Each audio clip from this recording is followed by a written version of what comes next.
एक ऐतिहासिक दिन है मुरादाबाद मंडल के लिए। मुरादाबाद मंडल में अभी तक 3 वंदे भारत चलती थी।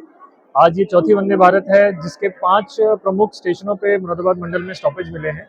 ये गाड़ी लखनऊ से चल के सहारनपुर तक जाएगी। तो इसमें शाहजहांपुर, बरेली, मुरादाबाद, नजीबाबाद और रुड़की 5 प्रमुख स्थान है जहाँ पे इस गाड़ी का स्टॉपेज होगा। इसी गाड़ी के जो स्वागत के उपलक्ष्य में आज इन 5 स्थानों पे जो एक प्रोग्राम है वो रखा गया है, जिसमें जितने भी शहर के गणमान्य, हमारे माननीय सांसद और एमएलए, एमएलसी सारे गणमान्य हमारे शहर के, और बाकी जितने भी हमारे मीडिया के साथी और जितने भी यात्री हैं, उन सभी को हम लोगों ने इन सभी स्टेशनों पर आमंत्रित किया था। और शाहजहांपुर, बरेली और मुरादाबाद में अब तक सकुशल सारे प्रोग्राम हो गए हैं। गाड़ी अभी मुरादाबाद से निकली है और आगे भी इसमें नजीबाबाद और रुड़की में प्रोग्राम होगा।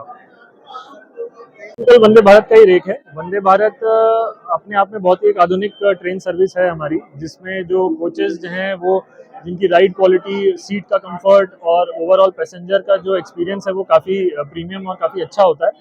तो इसमें एक इम्पॉर्टेंट चीज़ ये है कि लखनऊ को सहारनपुर से जोड़ा गया है, और उसी क्रम में जो हमारे प्रमुख 5 स्टेशन है उनकी कनेक्टिविटी लखनऊ से भी और सहारनपुर दोनों से काफ़ी बेहतर हो जाएगी।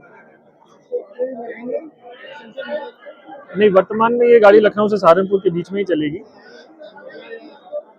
नहीं, अभी ये सहारनपुर के लिए ही है। अगर इसका पैटर्नेज लगातार अच्छा होता गया तो गाड़ी इसी रूट पे चलेगी, और अगर लेकिन अगर कोई ऐसी संभावना लगती है कि यात्रियों की आवश्यकता है तो इसके विस्तार पे विचार आगे में विचार किया जा सकता है।